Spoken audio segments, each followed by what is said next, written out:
Hello दोस्तों, आप सभी का स्वागत है आप सबका अपना यूट्यूब चैनल एजुकेशन जंप पे। आज है 4 अगस्त और 4 अगस्त से रिलेटेड जो भी इम्पोर्टेंट करंट अफेयर का क्वेश्चंस बनते हैं, सारे क्वेश्चंस को इस वीडियो में शामिल किया है। और इस क्वेश्चन से रिलेटेड जो भी एक्स्ट्रा फैक्ट होंगे साथ में उसको भी कवर करूँगा। और आपको अगर इसका PDF चाहिए तो आपको जुड़ना होगा हमारे टेलीग्राम चैनल से।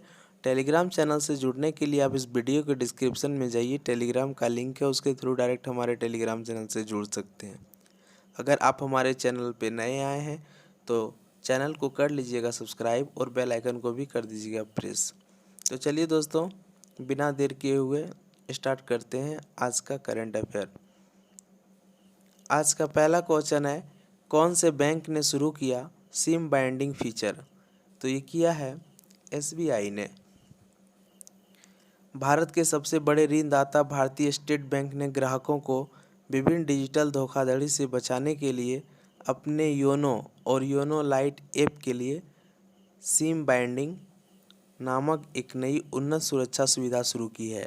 SBI का जो अभी वर्तमान में अध्यक्ष है वो है दिनेश कुमार खरा और SBI का मुख्यालय है मुंबई। आप डेट के साथ इनका स्थापना याद रखिएगा, क्योंकि अभी जो NTPC का एग्ज़ाम चल रहा था उसमें बार बार ये क्वेश्चन पूछा गया। तो SBI का जो स्थापना हुआ 1 जुलाई 1955 को, आप इसको ध्यान में रखिएगा। आज का दूसरा क्वेश्चन है कि इसरो और नासा का संयुक्त मिशन नाइजर कब लॉन्च किया जाएगा? तो ये किया जाएगा 2023 में। इसरो का जो अभी अध्यक्ष है वो है के सिवन, और इसरो का आपको फुल फॉर्म एग्जाम में पूछ लिया जाता है तो आप इसको भी ध्यान में रखिएगा। इसका फुल फॉर्म होता है Indian space research organisation. ISRO का जो मुख्यालय है वो है बेंगलुरु कर्नाटका। और आपको एग्ज़ाम में एग्जामिनर अक्सर पूछते हैं इसरो का स्थापना, तो आप सिर्फ 1969 याद नहीं रखिएगा, क्योंकि आप पूरा डेट के साथ इसको याद रखिएगा, 15 अगस्त 1969। और नासा का जो प्रशासक हैं वो हैं बिल नेल्सन। और नासा का फुल फॉर्म भी आपसे एग्जाम में पूछते हैं तो आप इसको भी ध्यान में रखिएगा, national aeronautics and space administration. NASA का जो मुख्यालय है वाशिंगटन DC संयुक्त राज्य अमेरिका में है। और नासा का जो स्थापना हुआ, आप इसको डेट के साथ याद रखिएगा, 1 अक्टूबर 1958। तो इसरो का स्थापना हुआ 15 अगस्त 1969 और नासा का स्थापना हुआ 1 अक्टूबर 1958। आप दोनों डेट के साथ इनको याद रखिएगा, क्योंकि अक्सर एग्ज़ाम में अपडेट के साथ इसका स्थापना आते हैं। आज का तीसरा क्वेश्चन है कि कौन सा बैंक ने शुरू किया दुकानदार ओवरड्राफ्ट योजना? तो ये किया है HDFC बैंक ने। HDFC बैंक का आपको फुल फॉर्म पूछ लिया जाता है एग्जाम में, तो HDFC का फुल फॉर्म होता है housing development finance corporation. HDFC का जो मुख्यालय है ये मुंबई महाराष्ट्र में है। और HDFC बैंक की जो MD और CEO हैं अभी वर्तमान में वो हैं शशिधर जगदीशन।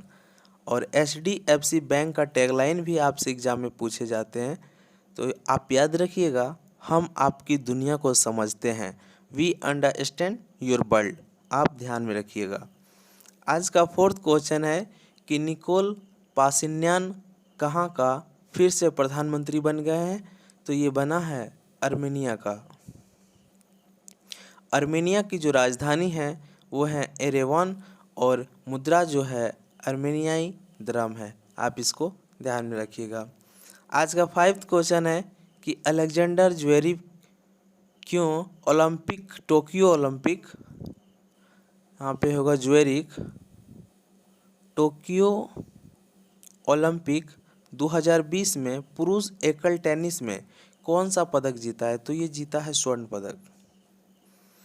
भारत के एथलीटों की संख्या, जो भारत से जो एथलीट गए हैं टोक्यो ओलंपिक में वो गए हैं 119, उसमें से 67 पुरुष है और महिला जो है 52। तो आपसे एग्जाम में पूछ सकते हैं कि जो टोक्यो ओलंपिक 2020 हो रहे हैं उसमें से भारत के कितने एथलीट शामिल हुए हैं? तो याद रखिएगा 119, उसमें से पुरुष 67 है और महिला 52 है। भारत का आधिकारिक ओलंपिक थीम सॉन्ग जो था ये था लक्ष्य तेरा सामने है, और इसको गाया था किसने? गाया था मोहित चौहान ने। भारत का ओलंपिक चीयर सॉन्ग जो था ये था हिंदुस्तानी वे, और इसको गाया था ए.आर. रहमान ने। ओलंपिक में भाग नहीं लेने की घोषणा करने वाला देश उत्तरी कोरिया है, और टोक्यो ओलंपिक का मुख्य प्रायोजक बनाया गया है इसको एमपीएल को। ओलंपिक में पहले भारतीय जिम्नास्टिक जज बने हैं, तो ये बने हैं दीपक काबरा। आपसे पूछ सकते हैं ओलंपिक में पहले भारतीय जिम्नास्टिक जज कौन बने हैं, तो ये बने हैं दीपक काबरा। आप ध्यान में रखिएगा ये नाम। आज का 6th क्वेश्चन है कि टोक्यो ओलंपिक 2020 में मार्सेल जैकब्स ने कौन सा पदक जीता पुरुषों की 100 मीटर की स्पर्धा में? तो ये जीता है स्वर्ण पदक। इटली के हैं लेमंट मार्सेल जैकब्स ने पुरुषों के 100 मीटर में स्वर्ण पदक जीता है।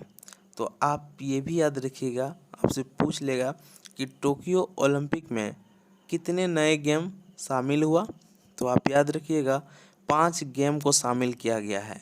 वो है surfing, skateboarding, sports climbing, karate और बेसबॉल। बेसबॉल को 13 साल के बाद वापसी किया है ओलंपिक में। और आपको पता होगा जो राष्ट्रीय खेल है बेसबॉल किसका है? ये अमेरिका का है।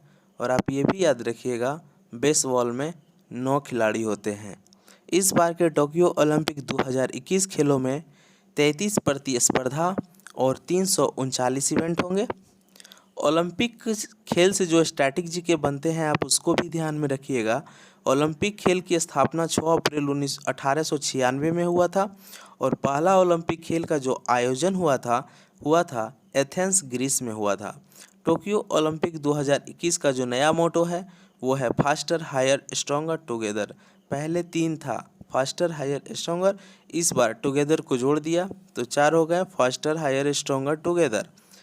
भारत ने 1920 में ओलंपिक खेल में अपने टीम को भेजे थे, और आप देखते होंगे ओलंपिक लोगों में 5 छल्ले होते हैं जो 5 महाद्वीप को रिप्रेजेंट करता है।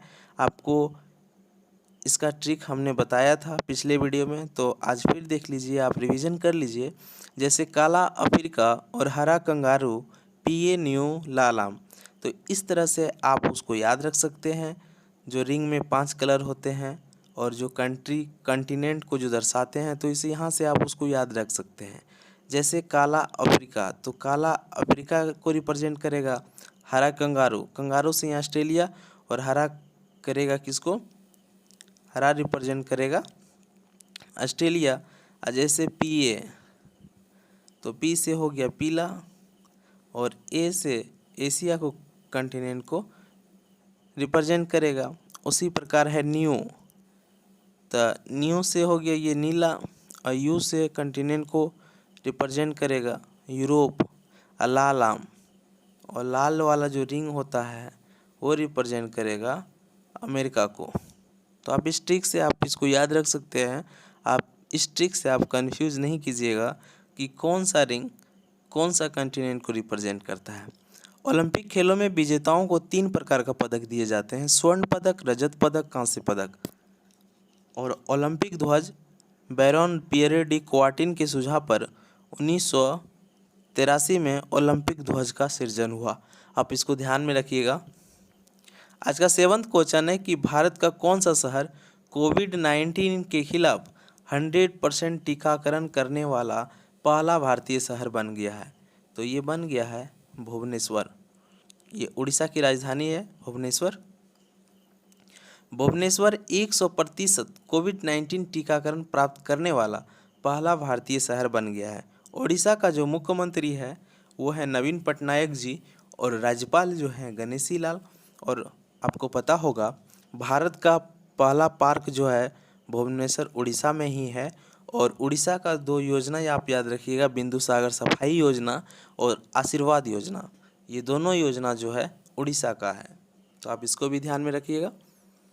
आज का 8th क्वेश्चन है कि इंडियन बैंक ने स्टार्टअप फाइनेंसिंग के लिए किस आईआईटी के साथ समझौता किया है? तो ये किया है आईआईटी बॉम्बे के साथ। इंडियन बैंक का जो मुख्यालय है चेन्नई में है। और इंडियन बैंक का जो सीईओ है पद्मजा चंदुरू हैं। आप इसको ध्यान में रखिएगा। इंडियन बैंक का जो स्थापना हुआ 15 अगस्त 1907 को हुआ था। आज का 9th क्वेश्चन है कि वल्गरी ने अपना वैश्विक ब्रांड एम्बेसडर किसे नियुक्त किया है? तो ये किया है प्रियंका चोपड़ा को। और आज का अंतिम क्वेश्चन है कि आरबीआई ने जनलक्ष्मी सहकारी बैंक पर कितना लाख रुपए का जुर्माना लगाया है? तो ये लगाया है 50.35 लाख का। आरबीआई से जो रिलेटेड जो भी क्वेश्चन बनते हैं आप उसको ध्यान में रखिएगा। जैसे आपसे पूछ सकता है कि आरबीआई गवर्नर अभी वर्तमान में कौन है? तो आप याद रखिएगा शक्तिकांत दास है। और पूछ लेंगे कि आरबीआई का जो गवर्नर है वो कितने नंबर के हैं? तो वो है 25वें नंबर के। हेड क्वार्टर इसका मुंबई है। स्थापना हुआ था 1 अप्रैल 1935 को। और आरबीआई का जो पहला मुख्यालय था वो कोलकाता था। और इसका मुख्यालय कोलकाता से मुंबई ट्रांसफ़र कब हुआ? आपसे ये भी पूछ सकता है। तो ये हुआ 1937 में। भारतीय रिजर्व बैंक का पहला गवर्नर ऑसवर्ड स्मिथ है। अगर आपसे पूछ ले कि भारत का पहला गवर्नर कौन है आरबीआई का, तो ये है सीडी देशमुख जी। आरबीआई गवर्नर का कार्यकाल कितने साल का होता है? तो ये होता है 3 साल का। और आपसे अगर पूछे कि आरबीआई गवर्नर का नियुक्ति कौन करता है, तो ये करता है प्रधानमंत्री, लेकिन वित्त मंत्री के सलाह पर। और अभी वर्तमान में जो वित्त मंत्री हैं आपको पता होगा वो हैं निर्मला सीतारमन।